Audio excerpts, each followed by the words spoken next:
Most people think of drones as remote-controlled killing machines used to eradicate threats to U.S. national security.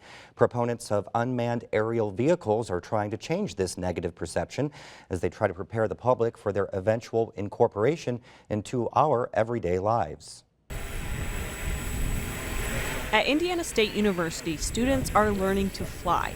Not airplanes, but unmanned aerial vehicles, or as they're more commonly known, drones. The unmanned systems industry is exploding right now, and I definitely want to jump on board with that. What we want to train as operators. We know we're not engineers like Purdue, Rose-Hulman.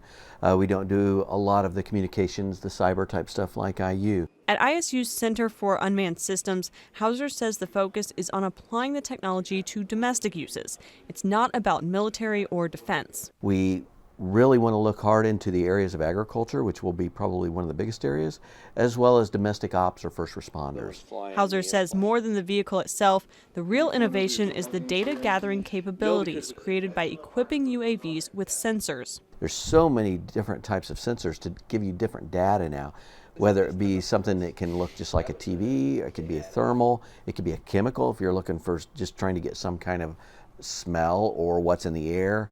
Kirker hopes to combine what he's learning in his unmanned systems classes with his criminology major. I want to instill UAV programs in local law enforcement, first responders, so they can respond to accidents more effectively. Eventually, Kirker says he'd like to manage an automated delivery or packaging ground system, like the one Amazon presented last year. There are external forces at play right here in Indiana, though, that could have an impact on his career aspirations. Camp Atterbury recently spent $1 million to build a drone runway and storage facility. Officials hope the military training base would be designated as one of the sites the FAA was selecting to test whether drones could safely fly in commercial airspace. Atterbury wasn't selected, but Indiana is still pressing ahead and partnering with Ohio on a regional testing center. We really see this as an opportunity to not have the federal government peering over our shoulder and not putting regulations on us and telling us when we can and cannot fly, but to really go after some other opportunities that are out there. In late April, the Ohio-Indiana UAS Test Center and Complex will host a competition at Camp Atterbury. The competition will demonstrate UAV sense and avoid capabilities that are critical to their integration into the national airspace. It's a particular component of unmanned systems. How do they see and avoid each other in the sky? And so it's a very critical and important competition, and the results will help to further the safety of this industry.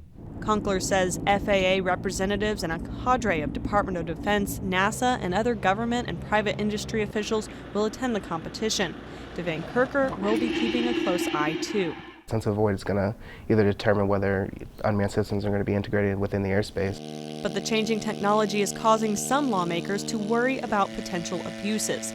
A bill making its way through the legislature requires law enforcement agencies to obtain a search warrant in order to use an unmanned aerial vehicle. The issue is that once you make it so easy to do that kind of surveillance, then you can get into a program where you're just kind of blanketly monitoring what people are doing, and you can have these smaller vehicles kind of in the air all the time, just basically checking out what's going on.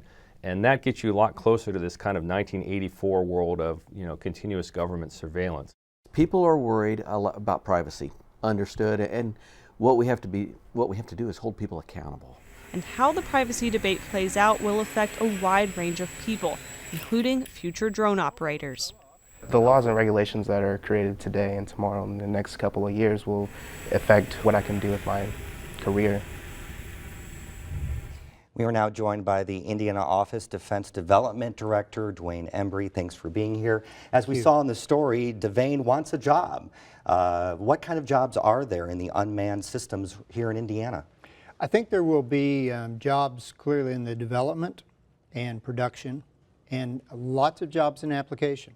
So when we think about that, I would think about how I might work to work in agriculture or some other area that could really use those devices.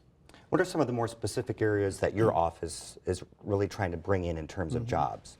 My office is focused on leveraging our military assets. whether that's intellectual property or whether that's assets like we saw on the screen here, to how can we leverage those into economic development for the state? So that's really my focus. Now, we've talked about military uses of drones and commercial uses of them, but do they ever overlap? I think what we find is that the technology that's developed in the military certainly has civilian applications. And so the extent to which we can bring those to bear in the commercial market quickly will enable Indiana to have an advantage over other areas that don't do that as quickly. So Indiana has some advantages. Why Indiana? Why bring these jobs to Indiana than anywhere else? Indiana has a strong advanced manufacturing push. And we have the test ranges in order to test them. And if you think about our opportunities as we develop both policies and deploy this technology into through our agencies, that particularly agriculture, that it fits nicely with where we're trying to go. There is some legislation in the Senate regulating surveillance capabilities of these UAVs for law enforcement. How important do you think it is for military use? Well, I think the military use I would put in a different category. Mm-hmm. And I think it's important, and I'm happy to see that Indiana is developing the policies, that we are putting the laws in place to begin to understand how we employ this technology. You know, like everything else, we're going to use it. It's going to be used. Mm-hmm. Let's put the things in place that allow us to use it in the best way possible and to take an advantage over other areas. All right, well, thank you very much for being here today. Well, very thank interesting. Thank you very much.